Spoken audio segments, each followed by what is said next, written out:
C'est toujours un privilège pour nous de nous retrouver dans la présence du Seigneur.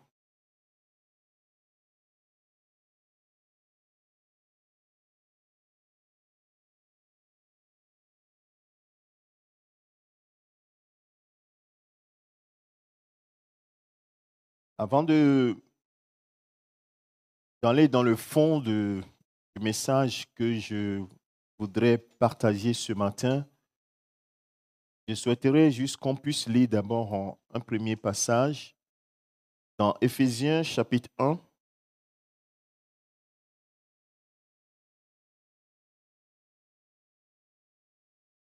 à partir du verset 15.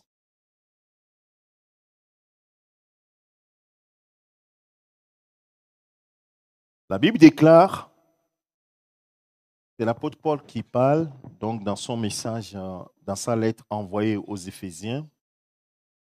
Il dit, c'est pourquoi moi aussi, ayant entendu parler de votre foi au Seigneur Jésus et de votre charité ou bien de votre amour pour tous les saints, je ne cesse de rendre grâce pour vous, faisant mention de vous dans mes prières. Afin que, verset 17, qu'est-ce qu'il fait? Quelles sont les mentions qu'il fait dans ses prières? Il dit, afin que le Dieu de notre Seigneur Jésus-Christ, le Père de gloire, vous donne. Donc lorsqu'on donne, il faut recevoir. Lorsque Dieu donne, il faut recevoir. Il dit que Dieu vous donne un esprit de sagesse et de révélation dans sa connaissance. Il y a un esprit de sagesse et de révélation qui vous le fasse connaître dans certaines traductions. C'est-à-dire qu'on ne peut pas connaître Dieu sans cette révélation, sans cette profondeur de la sagesse que lui-même il donne pour qu'on puisse le connaître. Et il continue, et qu'il illumine les yeux de votre cœur. Ça veut dire que les yeux de notre cœur peuvent être voilés. Donc qu'il illumine, qu'il éclaire les yeux de notre cœur. Pourquoi? Afin que vous sachiez quelle est l'espérance qui est attachée à son appel. Et quelle est la richesse de la gloire de son héritage qu'il réserve aux saints. On peut passer des heures à détailler toutes ces choses. Et quelle est envers nous qui croyons l'infinie grandeur de sa puissance. J'aimerais que tu saisisses ça profondément. Quelle est envers nous qui croyons l'infinie grandeur de sa puissance se manifestant avec efficacité par la vertu de sa force et la déployer en ressuscitant, il a déployé en Christ en ressuscitant, en le ressuscitant des morts et en le faisant asseoir à sa droite dans les lieux célestes. Juste une petite pause là. Ici, cette lettre me donne une information qui est essentielle pour moi. Jésus est ressuscité, je crois en cela. Si vous êtes là, c'est parce que vous croyez que Jésus est mort, il est ressuscité, il est vivant à jamais. Et par sa mort, il m'a sauvé. Mais il y a une information nouvelle qui est ici. Il dit que la puissance, l'Esprit de Dieu, la puissance de l'Esprit de Dieu a été déployée en Christ en le ressuscitant d'entre les morts. Bon, là encore, je vais dire, Jésus est ressuscité, donc je comprends maintenant que c'est la puissance du Saint-Esprit qui l'a ressuscité. Mais l'information capitale ici, c'est par rapport à moi et à toi.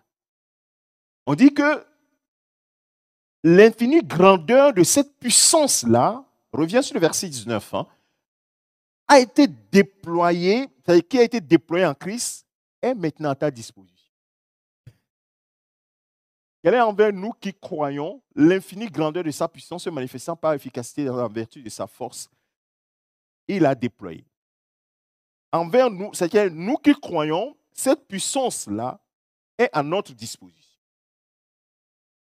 Quelle est envers nous qui croyons l'infinie grandeur de sa puissance? Cette puissance-là est efficace. Je vais m'arrêter là. Le reste, il a déployé en ressuscitant Jésus-Christ d'entre les morts, ainsi de suite. Donc ça veut dire que toi qui es assis ou assise, Là, l'infinie grandeur de la puissance de Dieu est à ta disposition. Il y a beaucoup qui n'ont pas compris.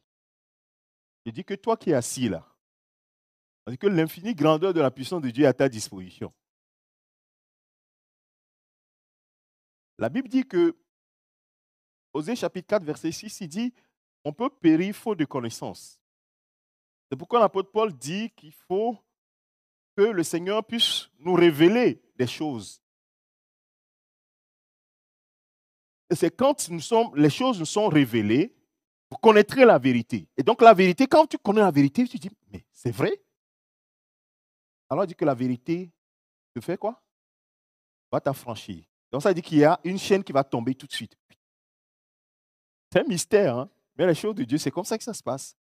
Quand tu comprends, tu dis, ah oui, oui, il y a une chaîne qui tombe tout de suite. Il faut qu'une chaîne tombe ce matin. L'infinie grandeur, c'est-à-dire que la puissance de Dieu n'a pas de limite. Il n'y a rien qui l'arrête. La Bible dit qu'à la création du monde, si tu lis Genèse chapitre 1, on dit que sur le tohu-bohu, ou bien sur le chaos qui régnait, au-dessus des eaux, il y a quoi? Il y a l'Esprit de Dieu qui mouvait.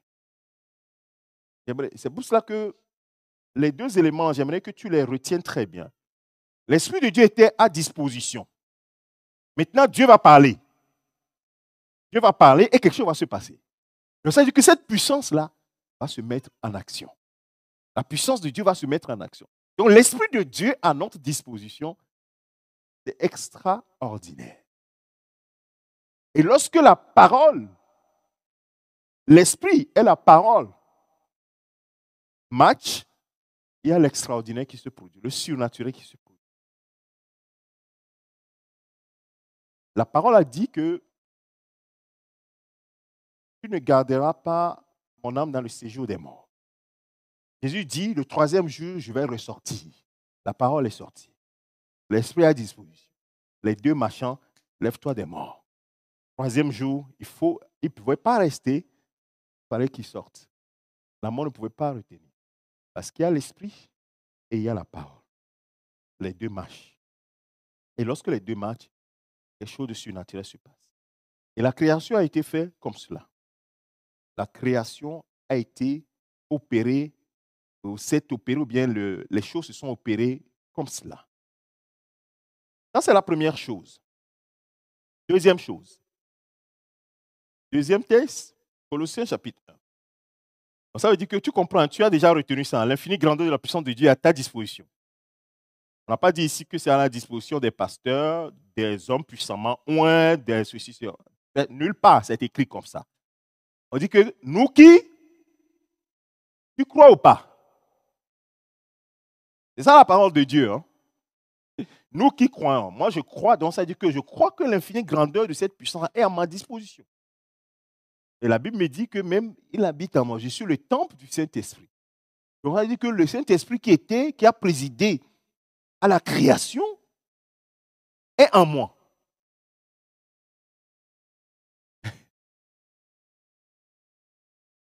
Quand je vous vois vos visages, vous avez l'air un peu. C'est comme si vous découvrez la chose. C'est la vérité. C'est la vérité. L'Esprit de Dieu qui a présidé à la création. Sœur Ruth, on dit que l'Esprit de Dieu qui a présidé à la création est en toi. Est à ta disposition. On dit, il sera en vous, il sera avec vous. On comprend que Dieu n'aime pas opérer quand les gens sont dans... les gens n'ont pas la connaissance. Parce que sinon, ça devient autre chose. Il veut que nous nous reconnaissions sa main. C'est pour cela que veut absolument que nous connaissions la vérité, que la vérité nous affranchisse à connaître la victoire qu'il nous a accordée par Jésus-Christ, l'accès qu'il nous a accordé. Alors cet accès-là, dans Colossiens chapitre 1, la Bible dit, verset 9, c'est pourquoi nous aussi, depuis le jour où nous avons été informés, nous ne cessons de prier Dieu pour vous et de demander que vous soyez remplis de la connaissance de sa volonté en toute sagesse et intelligence spirituelle. Ce n'est pas mon propos, Mon propos, en fait, ce que je voudrais vous donner est un peu plus loin. Pour marcher d'une manière digne du Seigneur et lui être entièrement agréable, portant des fruits en toutes sortes de bonnes œuvres et croissant dans la connaissance de Dieu. Nous devons continuer par fortifier à tous égards par sa puissance glorieuse qui est à ma disposition. Faites le lien, hein, qui est à ma disposition, que je sois fortifié ça par sa puissance glorieuse qui est à ma disposition, en sorte que vous soyez toujours et avec joie, persévérants et patients. Même la persévérance et la patience, c'est la puissance glorieuse de Dieu qui me permet de pouvoir être patient et persévérant. Je continue. Alors, rendez grâce au Père qui vous a rendu capable d'avoir part à l'héritage des saints dans la lumière, qui nous a délivrés de la puissance des ténèbres et nous a transportés dans le royaume du Fils de son amour, en qui nous avons la rédemption et la rémission des péchés. Amen. On lit la suite. Alors, je vais mettre les deux passages bout à bout.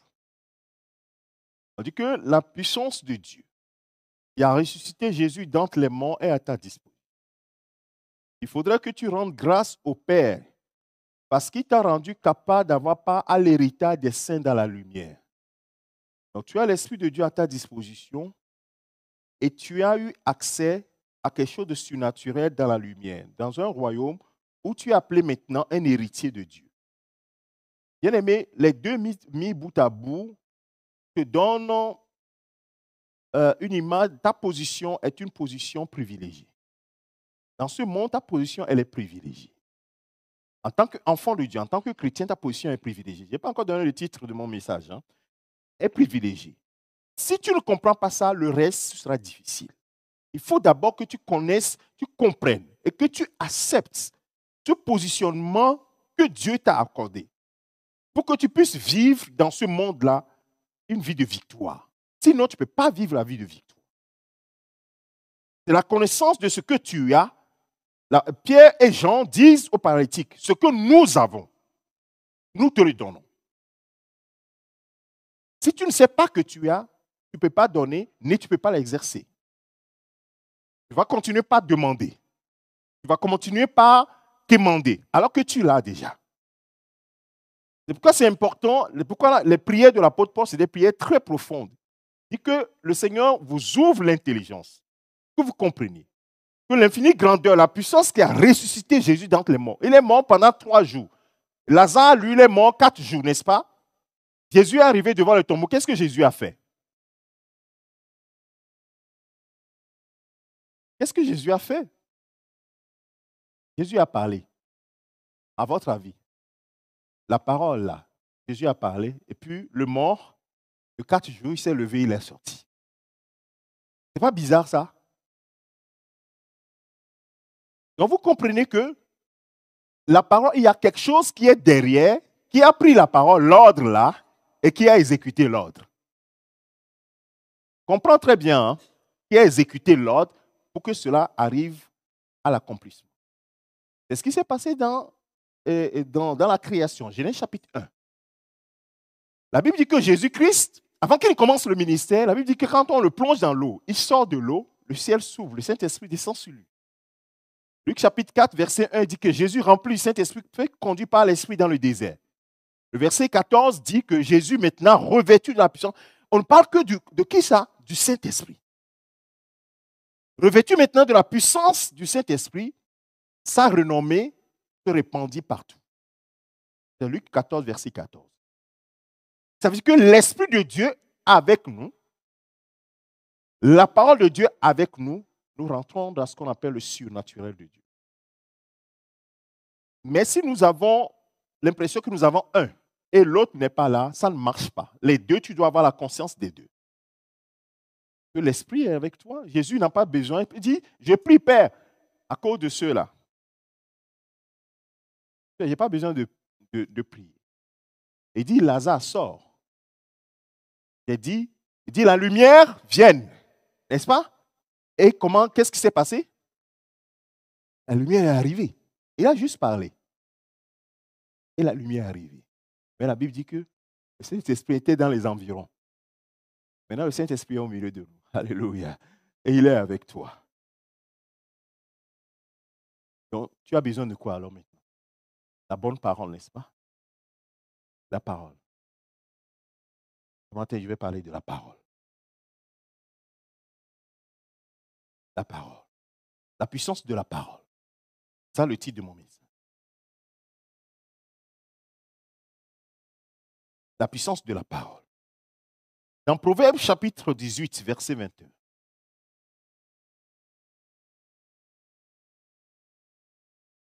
pouvez l'afficher? La mort et la vie sont au pouvoir de la langue. Quiconque l'aime en mangera les fruits. Parce que la langue permet de parler. La langue permet de parler. Alors, mon frère, ma soeur, si la parole, elle est importante, je veux te poser une question. Quelles sont les paroles qui sortent de ta bouche? Bien, quelles sont les paroles que ta langue prononce? On dit que la vie, la mort et la vie sont au pouvoir de la langue. C'est-à-dire que Lazare, pour que Lazare, tu sortes, il fallait que quelqu'un prononce la parole de la vie, la parole qui te donne la vie, Lazare. Et la parole qui te donne la vie a été prononcée, et cette parole a accordé la vie. Saint-Esprit a utilisé cette parole pour accorder la vie à Lazare.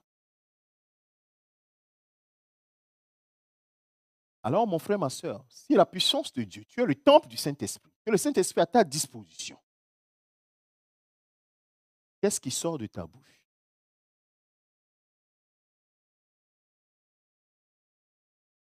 Quand je parlais tout à l'heure de l'exécution, comment Dieu a fait des choses, en vous, ça bouillonnait, vous dites, waouh, c'est merveilleux. Donc moi aussi, je vais prononcer des choses, les choses vont se passer. Oui, c'est vrai. On va prononcer des choses, les choses vont se passer.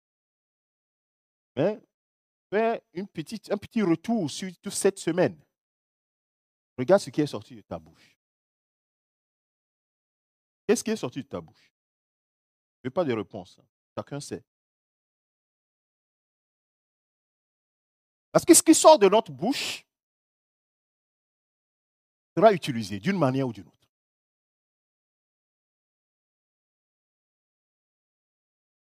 Si c'est la parole qui est alignée avec la pensée de Dieu, l'Esprit de Dieu va l'utiliser et va exécuter. Mais si ce n'est pas la parole qui est alignée avec l'Esprit de Dieu, ou bien qui est liée, la parole qui sort, qui est liée, qui n'est pas en conformité avec la parole de Dieu, l'Esprit ne va pas l'utiliser. Mais si l'Esprit ne l'utilise pas, et qu'on dit que la mort et la vie sont au pouvoir de la langue, ça veut dire que de toute façon, ça va être utilisé. Que tu le veuilles ou pas. Donc si l'Esprit de Dieu ne l'utilise pas, un autre esprit va l'utiliser. Comprends très bien ce matin ce que nous sommes en train de dire. Et ce sera certainement la vie. Et cette vie-là, c'est ce que Jésus nous a donné. Un jour, la Bible dit que le peuple d'Israël, dans Nombre, chapitre 13,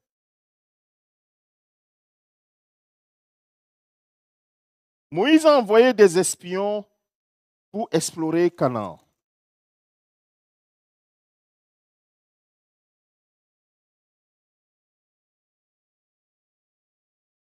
Dans le chapitre 13, il envoie 12 espions. Je ne vais pas les lire, je vais prendre des portions. Le passage dont je vais parler est dans le chapitre 14, mais je vous donne juste l'histoire. Donc, il a envoyé 12 espions pour aller explorer Canaan. Donc, ils sont allés, ils ont vu des choses, comment les choses se sont passées. Et ils sont de retour. Vous vous rappelez ce qui s'est passé?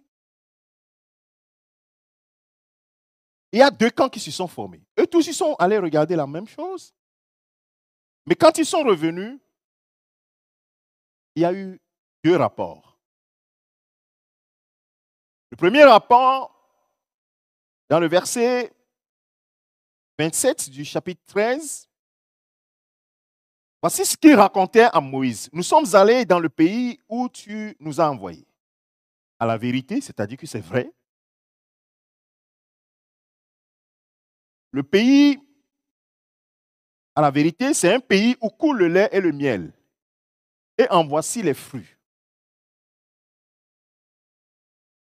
Verset 28, mais. Je dit ici que les mains, il faut savoir placer ses mains. À chaque fois que vous dites mais là, vous annulez la première portion de votre phrase. Mais ça veut dire que c'est la vérité, mais il y a autre chose. Donc il y a la vérité et il y a quoi? Les deux. Vérité et la réalité. C'est ce que je voulais que vous... Il y a toujours la vérité et il y a la réalité. Mais il faut que ce soit la vérité, soit dans votre vie, dans votre bouche. Pas la réalité. Parce que la réalité va vous tuer. Nous sommes en train de parler de la parole. Écoute très bien, hein? La réalité va te tuer, mais la vérité va te sauver. Connaîtrez la vérité vous affranchira. La vérité donne la vie. La Bible dit que Dieu a mis la vie dans son Fils. Celui qui a le Fils, il a la vie. Et le Fils a dit que je suis le chemin et la vie. Amen. On continue. Et donc, ils vont dire, mais le peuple qui habite dans ce pays est puissant. Les villes sont fortifiées, très grandes. Nous avons vu même les fils d'Anak. Verset 31, je saute un peu. Mais les hommes qui étaient allés pour lui dire, avec lui dire, nous ne pouvons pas monter contre ce peuple, car il est plus fort que nous. Dans le verset précédent, Caleb et Josué, c'est le deuxième camp. Il y a 10 personnes et il y a 2 personnes. Caleb dit, non, faut pas les écouter. Mais les autres dirent, nous ne pouvons pas prendre le pays. Nous ne pouvons pas prendre le pays, car nous ne pouvons pas monter contre le peuple, car il est plus fort que nous. Vous voyez? Ils disent que le peuple là est plus fort qu'eux. Mais Caleb, dans le verset 30, Caleb dit quelque chose. À la fin, il dit, montons. Il dit, montons, emparons-nous du pays. Nous y serons vainqueurs. Il y a 2 propos. Caleb dit, nous y serons vainqueurs. Mais eux disent, le peuple est plus fort que nous. On ne peut pas les vaincre. Alors, qui est-ce qui va avoir le dessus? Le verset 32. Donc, le camp des 10 dit, et ils décriaient devant les enfants d'Israël le pays qu'ils avaient exploré. Tout à l'heure, ils disaient, en vérité, c'est un bon pays. Maintenant, ils ne commencent pas à décrire. Ça veut dire qu'ils sont en train de... Comment est-ce qu'on peut le dire en bon français? Que le vilipender dit, c'est pas un bon... Il ne faut pas aller là-bas, quoi. Dénigrer. C'est ça, hein, le mot. Ils décrièrent devant les enfants d'Israël le pays qu'ils avaient exploré. Et tout à l'heure, ils avaient dit, le pays est bon. Et même les fruits sont là. Mais, ça veut dire qu'ils ont annulé la première partie. Et maintenant, ils sont en train de semer autre chose dans le cœur du peuple. La vie et la mort sont au pouvoir de la langue. Ce que nous disons, nous sommes en train de semer quelque chose. Il faut savoir semer les bonnes choses. Si tu ne sèmes pas les bonnes choses, tu vas récolter les mauvaises. Si tu sèmes les mauvaises choses, tu vas récolter les mauvaises. Et si tu ne sèmes pas, tu sèmes la réalité, tu risques de récolter la mort. Et donc, ils vont décrier le pays. Et ils vont dire quoi? Ils disent, le pays que nous avons parcouru pour l'explorer, tout à l'heure, il dit que c'était un bon pays. Maintenant, il dit que c'est un pays qui dévore ses habitants. Mais comment est-ce qu'ils étaient allés s'asseoir pour voir comment le pays dévorait ses habitants? Vous voyez comment, quand on veut décrire quelque chose, on veut dévaloriser quelque chose, dire non, ceci là, on donne toutes sortes de superlatifs, d'adjectifs pour que celui qui nous entend puisse dire ah oui, c'est pas bon, c'est pas une bonne chose. Oui, donc ça veut dire qu'on rentre dans ce qu'on appelle l'exagération. On va exagérer, on va tirer, on va grossir les traits pour vraiment appuyer ce qu'on est en train de dire dans le cœur de ceux qui nous écoutent. Et donc, ils disent que le pays dévore ses habitants et tous ceux que nous avons vus sont des hommes d'une haute taille. Et ça, c'est la vérité, c'est la réalité. Et nous y avons vu des géants, verset 33, des enfants d'Anak, de la race des géants. Nous étions à nos yeux et aux leurs comme des sauterelles. Et cette situation, Caleb et Josué n'ont pas pu contrecarrer ce qu'ils sont en train de dire parce qu'ils sont 10. Et ils ont monté le peuple. Ne sois jamais, ça c'est la première leçon, ne sois jamais dans le camp de ceux qui font les soulèvements. Jamais. Jamais. Regarde dans les Écritures. Jamais. Le camp de ceux qui font les soulèvements, c'est le camp de la mort, ça. Vous n'avez pas bien compris, hein? Vous êtes en train de dire dans votre cœur, le pasteur est en train d'exagérer. Moi, je te dis la vérité. Toi, jamais, quand il y a des camps, des rebelles, des gens qui se lèvent là, toi, prends ton chemin. Va dans le camp imposé. Même si ceux qui sont en train de se soulever là disent qu'ils sont dans la vérité. Je donne un exemple pour illustrer ça. Je viens de tirer un tiroir. Il faut que je te dise ce qu'il y a dedans déjà, avant de poursuivre. Ce qu'il y a dedans, Myriam et Aaron, ils se rebellent contre leur frère. Ils disent, tu as pris une femme étrangère parce qu'il nous a interdit de prendre une femme étrangère. Et ils ont raison ou pas? Ils ont raison. Et Dieu les appelle. Il dit, quel droit vous avez à parler contre eux? La rébellion, tu peux monter, descendre. Dieu punit la rébellion. Dieu punit la rébellion. Tu sais pourquoi? À cause de ce qui s'est passé dans le ciel. Ce n'est pas toi qui es le problème. Ce qui s'est passé dans le ciel. Satan s'est rebellé contre le Seigneur et il a entraîné un tiers des anges avec lui. Donc, chaque fois qu'il y a le soulèvement dans ton cœur, Dieu voit la main de l'ennemi. Il ne faut jamais faire ça. Oh, nous allons faire une coalition. Ce frère-là, cette soeur-là. Hey! Même si vous avez raison, Dieu va vous punir. Faites attention. Et encore plus dans l'église et contre les enfants de Dieu. Faites attention. Nous avons un père qui gère la maison. Vous voyez comment vous gérez votre maison? Quand vous avez certains enfants qui se rebellent, vous les punissez. C'est un père d'amour, c'est sûr. C'est un père d'amour, mais c'est aussi un feu de vent. Faites attention. Dieu n'aime pas la rébellion. Et sur le chemin, Corée, Data et Abiram, ils sont levés. Effectivement, Dieu leur parlait aussi. D'ailleurs, Myriam et Aaron, Myriam, la Bible dit qu'elle prophétisait, elle est prophétesse. Donc Dieu lui parle. Et parce que Dieu lui parle, il dit, toi, il dit, bon, ok, Aaron et Myriam, quand moi je vais vous parler, c'est dans les songes et autres que je vous parle. Mais Moïse, je lui parle face à face. Vous voyez la différence? Et Corée, Data, Abiram, c'est pareil. Ils disent, toi, c'est à toi seul que Dieu parle?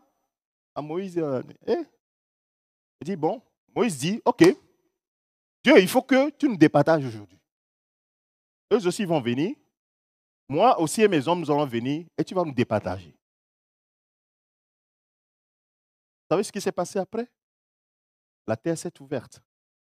Ils sont rentrés dedans. Faites très attention. La réalité est la réalité. Mais il faut vous appuyer toujours sur la vérité. Dieu n'aime pas la rébellion. Un point très, ça c'est la vérité. Appuyez-vous sur la vérité. Ne vous appuyez pas sur la réalité. Amen. Je crois que certains ont déjà compris le message. Ah donc, toute l'assemblée éleva la voix et poussa des cris. Ils ont murmuré toute la nuit, ils ont pleuré toute la nuit. Et ils ont murmuré contre Moïse et contre les deux espions, c'est-à-dire les deux envoyés. Quand on dit espions, c'est les envoyés, Caleb et Josué. Oh, Seigneur. Alors,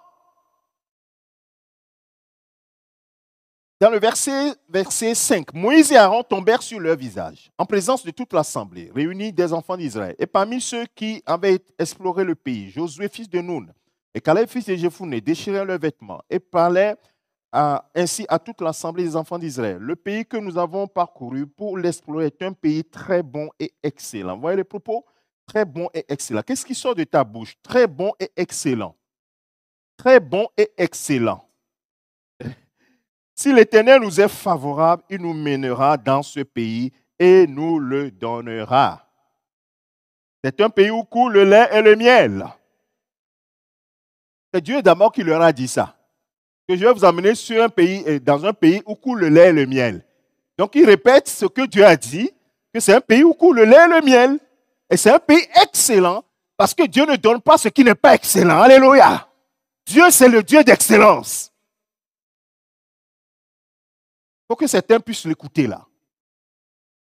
Notre Dieu, c'est le Dieu d'excellence. Quand il a créé, il dit que tout ce que Dieu fait, il a vu que c'était comment? Et même dans certains versets, on dit, était très bon. C'est le Dieu de l'excellence. Même si Dieu te donne un mari qui a le nez un peu comme... C'est le bon, l'excellent.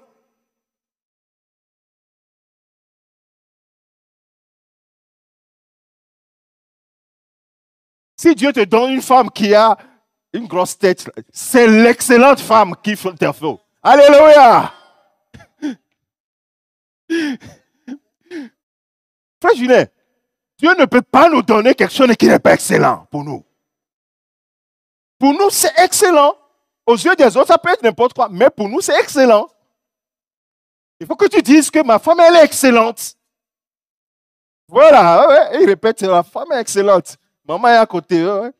Mais oui, ce que Dieu dit, c'est ça qu'il faut dire. Il ne faut pas dire autre chose. Parce que autre chose, là, ça va t'apporter la mort. Ça va t'apporter la mort. Les gens sont en train de dire, oh, qui a mis cette femme-là à côté de moi? Il faut qu'elle quitte là. Le jour où la femme est partie maintenant, il dit, ah, venez me secourir parce que la femme est en train de partir. Qui a dit qu'elle n'a qu'à partir? Faisons attention à ce qui sort de nous.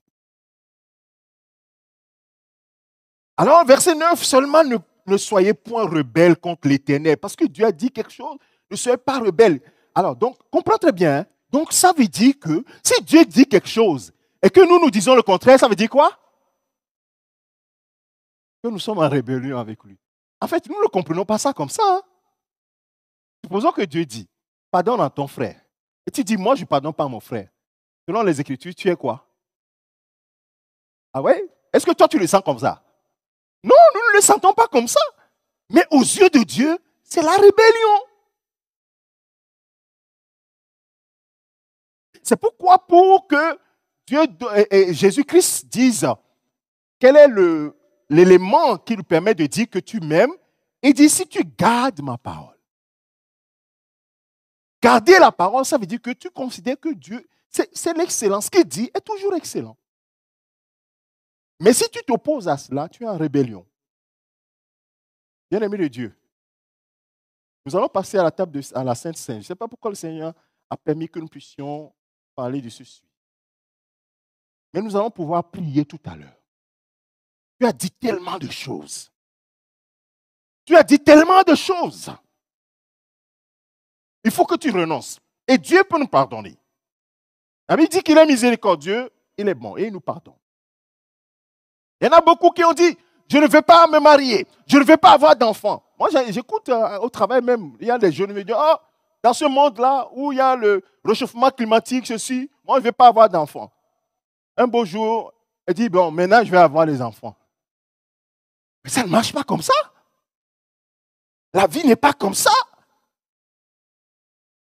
Parce que cette parole-là, quelqu'un l'a pris. C'est parti. La mort et la vie sont au pouvoir de la langue. Fais attention. Il faut que tu renonces à cela. Il faut que tu demandes pardon au Seigneur. Seigneur, j'ai dit des choses qui ne sont pas bonnes. Ce que Dieu dit est toujours bon. Si Dieu dit, ce travail-là que je t'ai donné, c'est que c'est l'excellent travail. Je ne sais pas si quelqu'un comprend. Même si les gens viennent te piétiner, c'est l'excellent travail. Merci Seigneur pour ce travail. Pour cet excellent travail que tu m'as donné. Est-ce que quelqu'un comprend quelque chose? Si tu fais comme les 10 espions là, qui disent, oui Seigneur, il est vrai que c'est un travail qui me procure de l'argent pour payer le loyer, mais là tu rentres dans le camp des 10 là déjà. Faites attention aux mains. Et donc ils étaient en train toujours dans cette rébellion. Et Dieu va faire quelque chose. Et l'Éternel, dans le verset 10, toute l'assemblée parlait de lapider lorsque la gloire de l'Éternel apparut sur la tente d'assignation devant tous les enfants d'Israël. Et l'Éternel dit à Moïse, jusqu'à quand ce peuple me méprisera-t-il?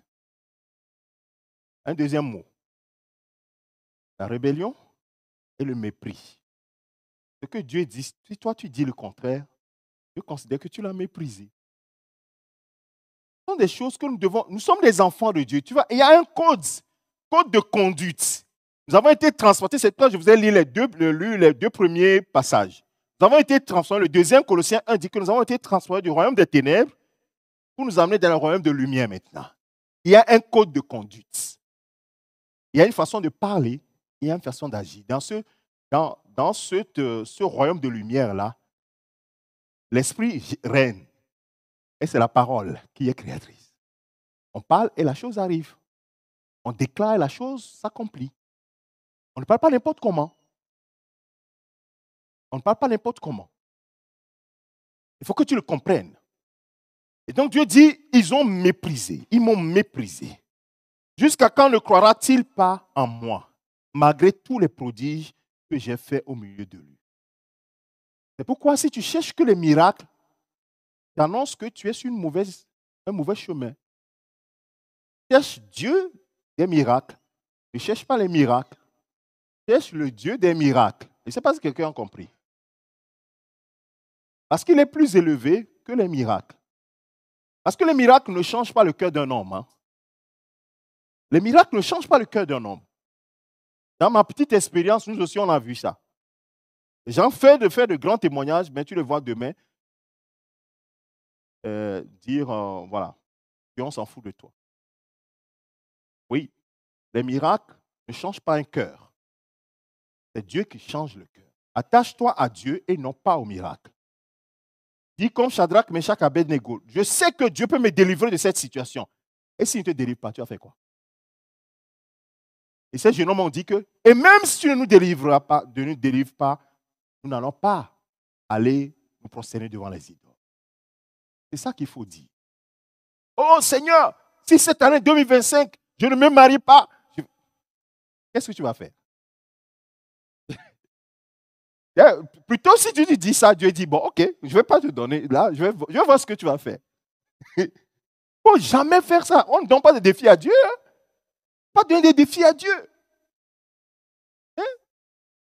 Il sait ce qui est bon pour toi. Que nous comprenons cela. Alors, donc, verset 12. Je le frapperai par la peste et je le détruirai, mais je ferai de toi une nation plus grande et plus puissante que lui. Moïse dit à l'Éternel, les Égyptiens la prendront, eux du milieu desquels tu as fait monter ce peuple par ta puissance. Et ils diront aux habitants de ce pays, ils savaient que toi, l'Éternel, tu es au milieu de ce peuple. Que tu apparais visiblement, toi, l'Éternel, que ta nuée se tient sur lui, que tu marches devant lui, et le jour dans la colonne de nuée, et la nuit dans la colonne de feu. Si tu fais mourir ce peuple comme un seul homme, les nations qui ont entendu parler de toi diront, l'Éternel n'avait pas le pouvoir de mener ce peuple dans le pays qu'il avait juré de lui donner. C'est pour cela qu'il a égorgés dans le désert. Maintenant que la puissance du Seigneur se montre dans sa grandeur, comme tu l'as déclaré en disant, l'Éternel est lent à la colère et riche en bonté. Il pardonne l'iniquité et la rébellion. Il pardonne. Donc ce matin, nous prierons, il pardonne l'iniquité et la rébellion.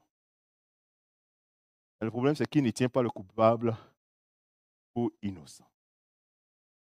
Et il punit l'iniquité des pères et des enfants jusqu'à la génération, ainsi de suite. Oh Seigneur.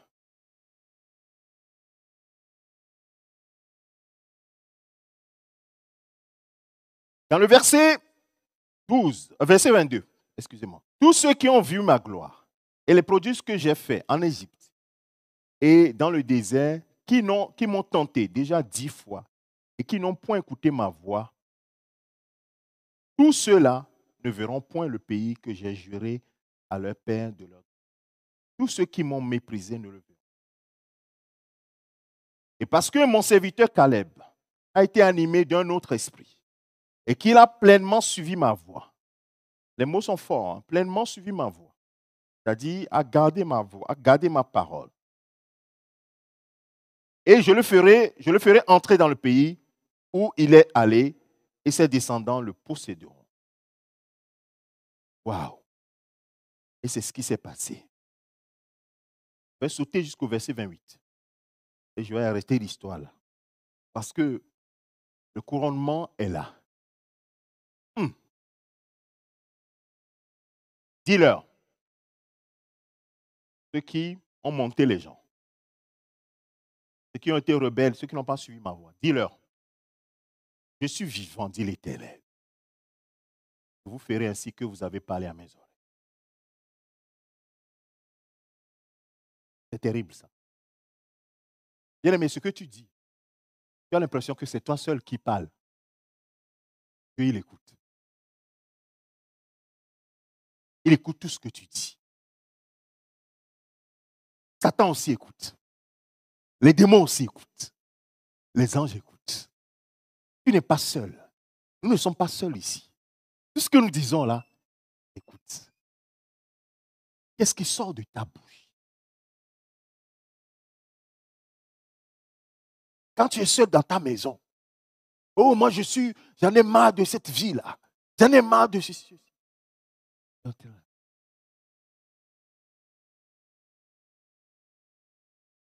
Je leur ferai,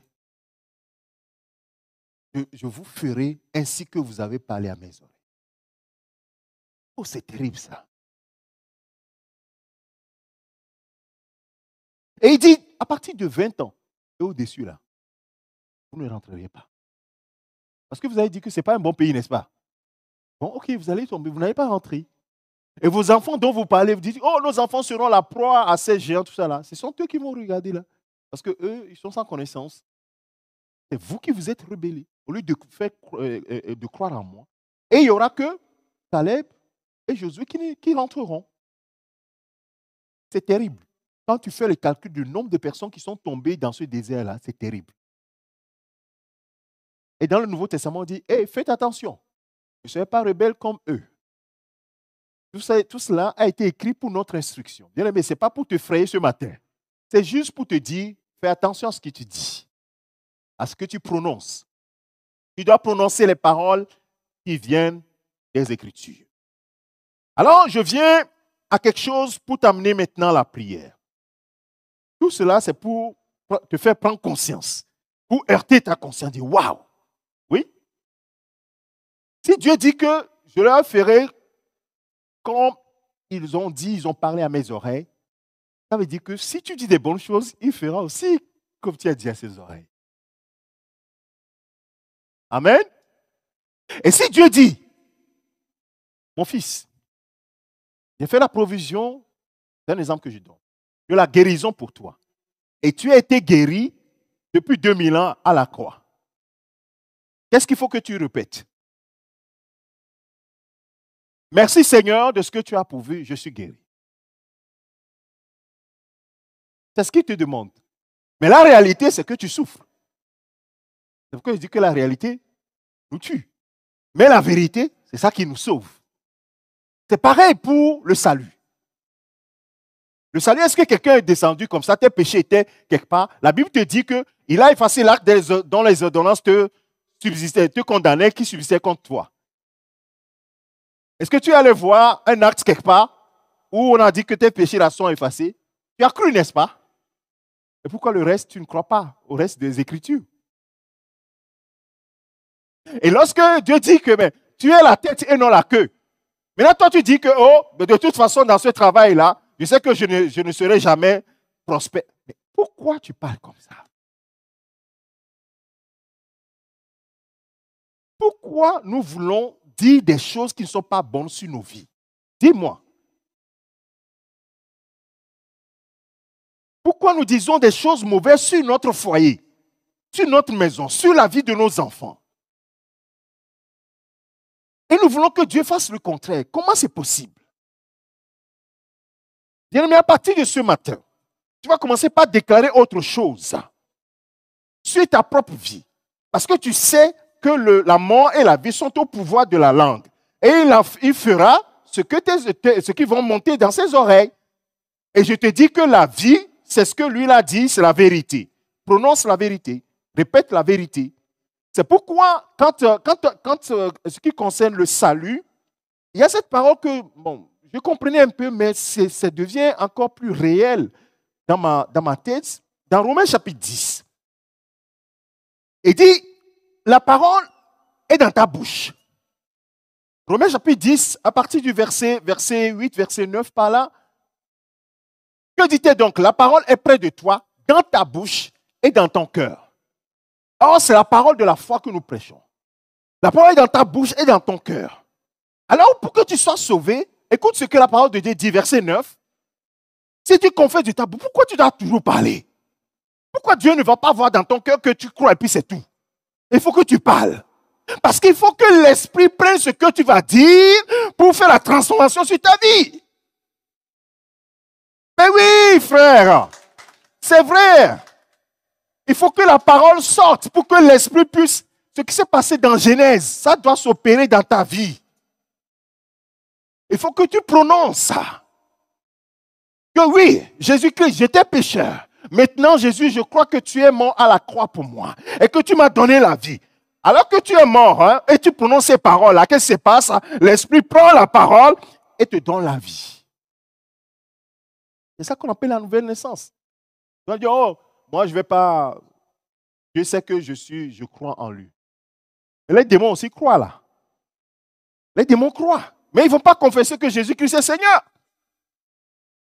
Ils croient. Si tu confesses de ta bouche au Seigneur Jésus, et si tu crois dans ton cœur, tu vas sauver. La puissance du Saint-Esprit qui est là, l'infinie grandeur de la puissance de Dieu qui est à ta disposition là, attend que tu parles. Il attend simplement que tu parles. Mais ne dis pas n'importe quoi. Dis ce que Dieu a dit. Dis ce que Dieu a dit. Dieu a dit que je serai la tête et non la queue, n'est-ce pas?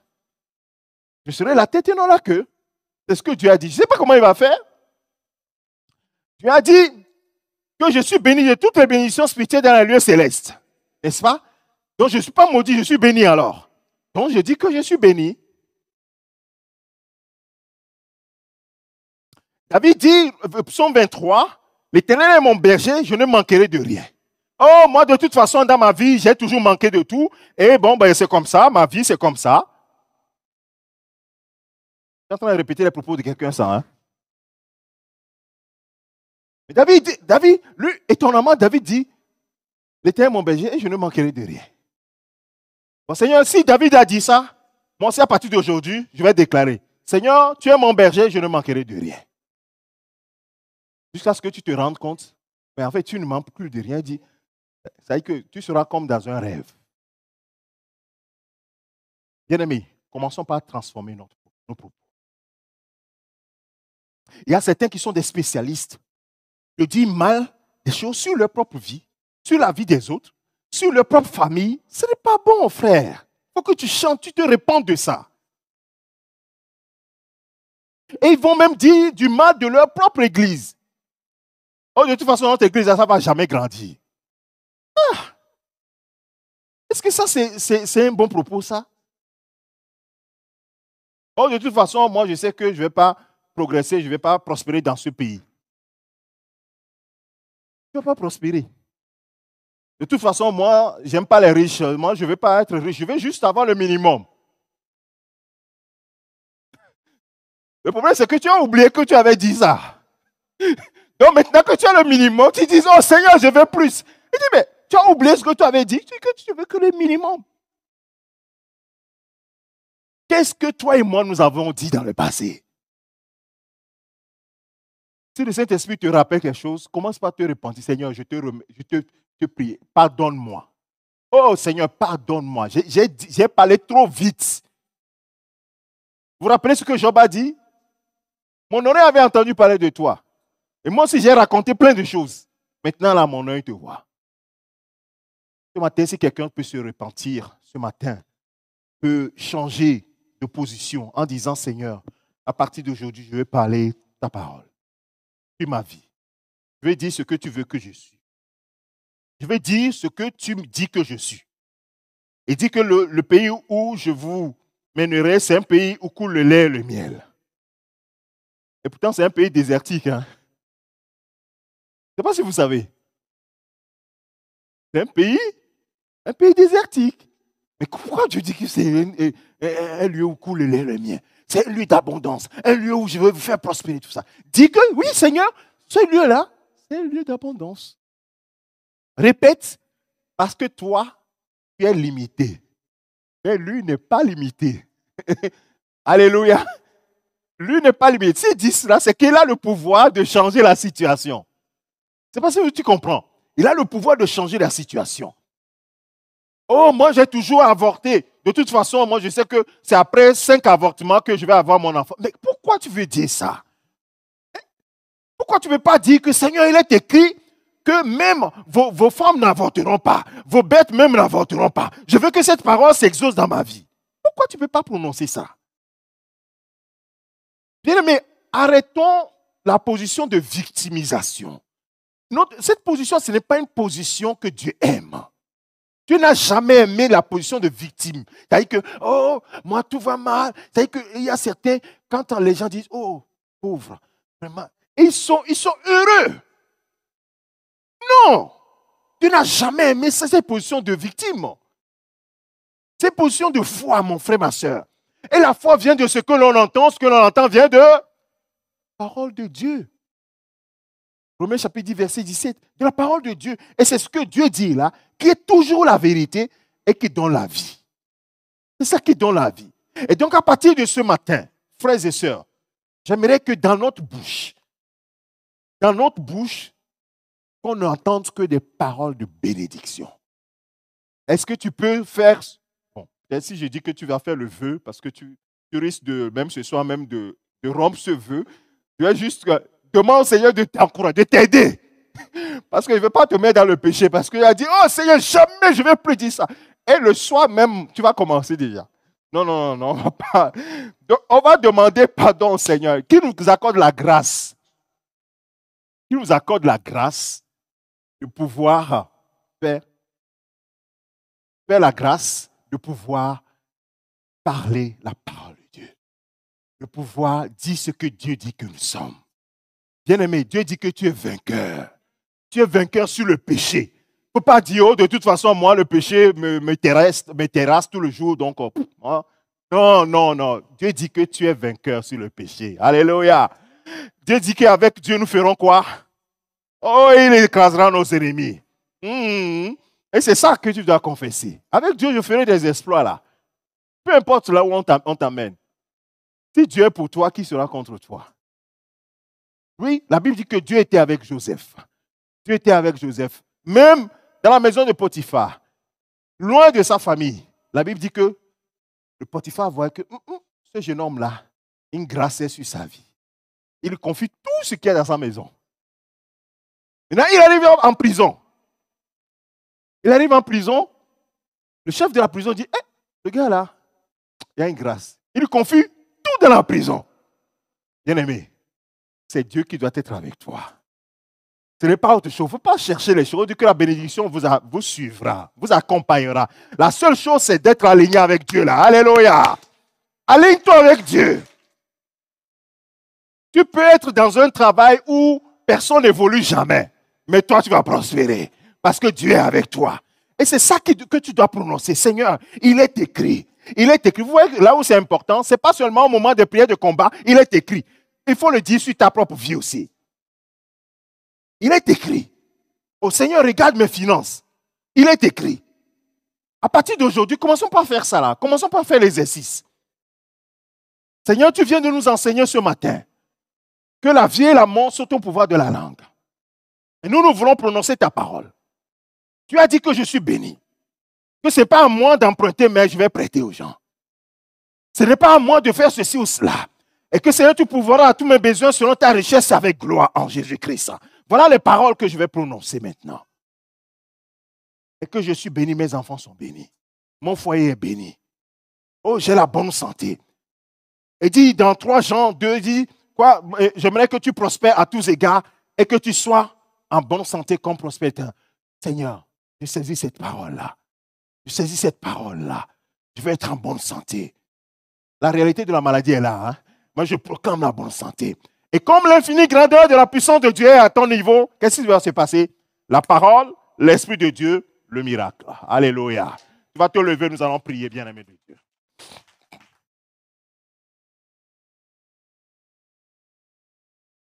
Il y a mon épouse qui veut dire quelque chose avant la prière.